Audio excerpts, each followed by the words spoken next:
Dans cette vidéo, on s'intéresse à l'histoire de l'Inde depuis la chute de l'empire Gupta jusqu'à l'apogée du sultanat de Delhi. Commençons cette histoire en l'an 600. Après l'effondrement de l'empire Gupta au siècle précédent, sous le coup des Huns blancs, l'Inde a retrouvé sa division traditionnelle en petits royaumes. Au niveau linguistique, elle se sépare en deux grandes zones. Celle des Indo-Aryens, venus d'Asie centrale au deuxième millénaire avant Jésus-Christ, et celle des Dravidiens, qui se maintiennent au sud-est de la péninsule. Au niveau religieux, l'espace est encore caractérisé par un syncrétisme entre l'hindouisme et le bouddhisme. Ce dernier connaît trois foyers de vigueur.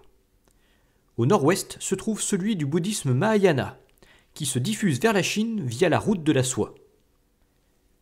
Au Sri Lanka se trouve le foyer du bouddhisme Theravada, qui poursuit sa diffusion vers l'Asie du Sud-Est.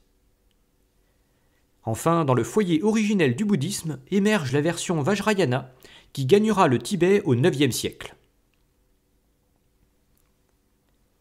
À partir de 606, Harsha tente de restaurer la puissance de l'empire Gupta depuis sa capitale Kanauj. Mais il se heurte au royaume des Chalukyas qui engage sa propre ascension. L'empire de Harsha se fragmente rapidement après sa mort en 647. Un grand bouleversement survient lors de l'arrivée des Arabes musulmans au début du 8e siècle. La plaine de l'Indus est conquise de 711 à 713 et elle est arrimée au califat des Omeyyades, qui devient celui des Abbassides à partir de 750. Cette région, qui deviendra le Pakistan, s'islamise alors progressivement. Le reste de l'Inde connaît des recompositions régulières au gré des conflits entre royaumes. Le royaume des Chalukyas reste prospère en dépit d'un changement dynastique qui survient en 753 au profit des Rashtrakutas. Les Chalukyas ne reviendront au pouvoir que 2 siècles plus tard. C'est aussi au milieu du 8e siècle que la dynastie des Gurjara Pratihara amorce une expansion plus au nord. L'art hindouiste y est tout aussi florissant. Enfin, la dynastie des Palas étend son autorité sur la plaine du Gange depuis le Bengale. Cette fois, les dirigeants sont bouddhistes. Ils encouragent le développement de l'université de Nalanda qui va accélérer la diffusion du bouddhisme vers le Tibet. Une quatrième puissance s'impose sur la côte orientale de l'Inde à partir de la fin du IXe siècle, celle des Cholas. Ce sont des Tamouls qui font partie du groupe des Dravidiens. Grâce à leur flotte puissante, ils soumettent tout le sud de l'Inde autour de l'an 1000. À cette époque, le Sri Lanka reste dominé par le royaume d'Anuradhapura, dirigé par des Singalais, qui font partie du groupe des Indo-Aryens. Les Cholas conquièrent la moitié nord de l'île, tandis que le sud se fragmente en petites principautés. Grâce à leur flotte, les Cholas exercent également une influence commerciale et culturelle jusqu'en Indonésie. Leur royaume connaît alors un art hindouiste florissant. Puis leur puissance commence à décliner au milieu du XIe siècle. Vers 1050, les Singalais chassent les Cholas de l'île et reforment un nouveau royaume centré sur Polonnaruwa. C'est le début d'un siècle d'or pour le Sri Lanka qui voit se multiplier les réalisations artistiques et architecturales, essentiellement bouddhistes.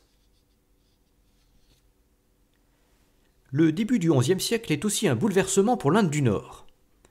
Suite à l'affaiblissement des Abbassides, le Turc Mahmoud a constitué un État indépendant centré sur Ghazni, en Afghanistan. Il commence à mener des raids vers la plaine de l'Indus en 1001, puis jusqu'à Kanauj et dans le Gujarat. À sa mort en 1030, l'empire s'étend de l'Afghanistan jusqu'à l'Inde. Il conserve sa culture des steppes originelle et ne s'indianise que très peu. Le siècle suivant voit la fragmentation des royaumes Palas et Chalukyas.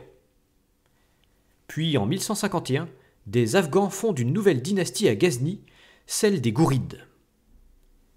Ceux-ci entreprennent de récupérer l'ensemble des territoires ghaznévides, puis poursuivent ses conquêtes en s'emparant de Delhi en 1192.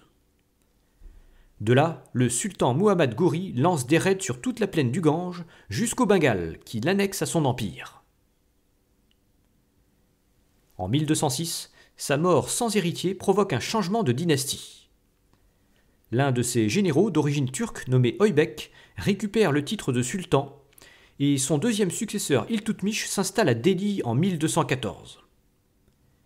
Il doit faire face à une nouvelle menace, celle des Mongols, qui s'emparent de l'Afghanistan en 1220. Ils tentent de poursuivre leur progression vers l'Inde en 1227, mais ils sont repoussés.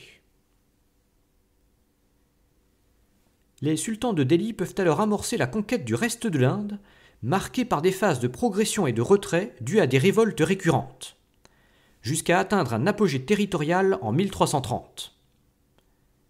La période est marquée par le développement d'un art islamique et par de nombreux pillages de temples hindouistes. Les conversions à l'islam s'amorcent, notamment chez la caste des intouchables, amplifiées par la pression fiscale sur les non-musulmans. Les révoltes finissent toutefois par fragiliser le sultanat. Dès 1336, une dynastie hindoue fonde le royaume de Vijayanagar dans le Décan. Des gouverneurs dissidents profitent de la faiblesse du sultanat pour se rendre indépendants. C'est la naissance du sultanat de Bahmani en 1347 et celui du Bengale en 1352.